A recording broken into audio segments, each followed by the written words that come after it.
Boas-vindas a esta análise. Hoje a gente vai pegar todas aquelas regras complexas sobre os bens públicos brasileiros e transformar tudo num mapa mental bem claro e direto. Vamos mergulhar juntos nas engrenagens do direito administrativo para entender de vez como funciona essa proteção gigante do patrimônio do Estado. Quem será que é o verdadeiro dono daquela praça do seu bairro, de um território indígena ou até de uma viatura policial abandonada? Bom, parece super simples responder isso no dia a dia, né? Mas a realidade jurídica sobre quem detém esse patrimônio e principalmente o que dá para fazer com ele é incrivelmente fascinante. Não é só falar, é do governo e pronto. Tem todo um sistema cheio de detalhes que governa cada centímetro dessas propriedades. Para organizar as ideias, nosso roteiro de hoje passa por 6 pontos. 1. Definindo bens públicos. 2. Classificação por destinação. 3. Os 4 superpoderes. 4. Afetação e desafetação. 5. Vendendo patrimônio público. E, por fim, 6. A função social. Ponto 1. Definindo bens públicos. O debate jurídico. Olha só, existe um embate teórico bem interessante rolando aqui. De um lado, a gente tem a chamada corrente exclusivista, baseada lá no Código Civil, que diz que só é bem público aquilo que pertence a entidades de direito público. Inclusive, para quem presta concurso, essa é a regra de ouro.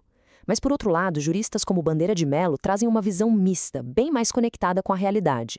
Eles defendem o seguinte: se um bem pertence a uma empresa privada, mas é absolutamente indispensável para prestar o serviço público delegado à população, ele também entra no pacote e merece essa proteção especial.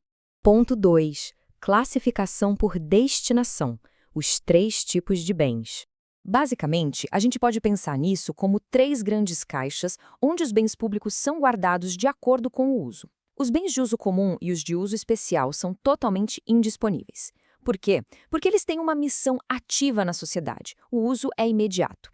Já os bens dominicais formam a caixa do patrimônio disponível do Estado. Como eles não têm uma utilidade pública específica naquele momento, as regras que se aplicam a eles são bem diferentes. E olhando direto para o texto da lei, dá para perceber que o legislador preferiu dar exemplos super práticos para a gente, tipo rios, mares e prédios, em vez de ficar só na teoria abstrata. Isso, com certeza, facilita muito a nossa compreensão de como encaixar a teoria na prática. Ponto 3. Os 4 superpoderes, atributos especiais dos bens públicos. Para proteger de verdade os ativos do Estado, a lei garante o que a gente pode chamar de 4 superpoderes: inalienabilidade, impenhorabilidade, imprescritibilidade e não onerabilidade. Juntos, eles formam um verdadeiro escudo. Eles garantem que um hospital não seja vendido do nada, que o maquinário do governo não seja penhorado para pagar uma dívida e que o bem não sofra o peso de uma hipoteca. É exatamente isso que banca a continuidade daqueles serviços públicos essenciais para a gente. E o nível de rigor aqui é impressionante, especialmente nesse ponto da imprescritibilidade. Ao contrário do que rola com propriedades privadas, não tem uso capião. Ou seja, não importa quanto tempo alguém ocupe ou more num terreno do Estado, essa pessoa nunca vai poder reivindicar a posse definitiva legalmente. O tempo simplesmente não joga contra o Estado nesse cenário. Toda essa blindagem tem um peso constitucional enorme. É uma regra absoluta que defende a propriedade estatal contra a chamada posse adversa. E o mais curioso é que isso se estende até para os bens dominicais, que são aqueles que estão completamente abandonados ou esquecidos pela administração pública. Ponto 4. Afetação e desafetação. O ciclo de vida. Essa parte costuma gerar muita confusão, mas é bem lógica. Os bens públicos não são estáticos, eles têm um ciclo de vida. A afetação é quando o bem ganha uma missão pública. É você pegar um terreno vazio e transformar num hospital, por exemplo. Já a desafetação é exatamente o processo inverso. É retirar essa utilidade, rebaixando o status dele para um bem dominical, tipo quando aquele mesmo hospital fecha e vira uma ruína desativada. Mas tem um detalhe fundamental aqui.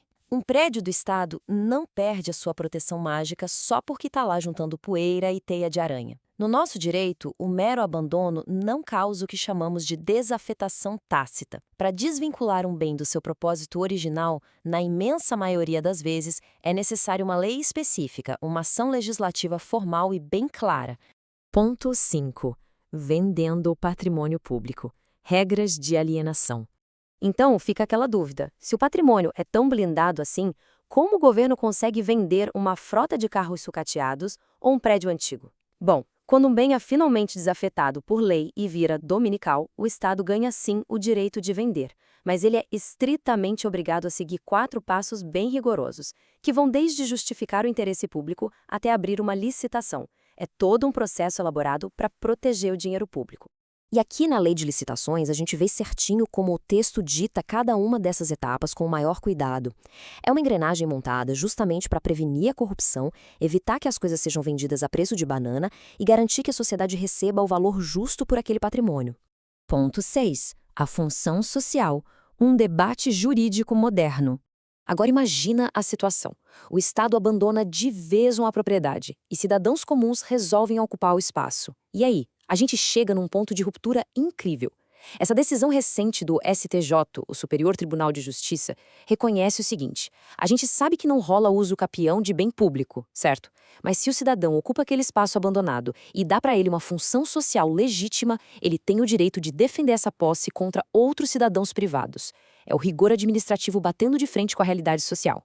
É um equilíbrio incrivelmente complexo entre a proteção daquele patrimônio, que no fundo pertence a todos nós, e a necessidade urgente de garantir que o espaço sirva à sociedade e promova a dignidade humana. Fica a nossa grande provocação final. Onde exatamente a gente deve traçar a linha entre a propriedade inflexível do Estado e a função social na prática?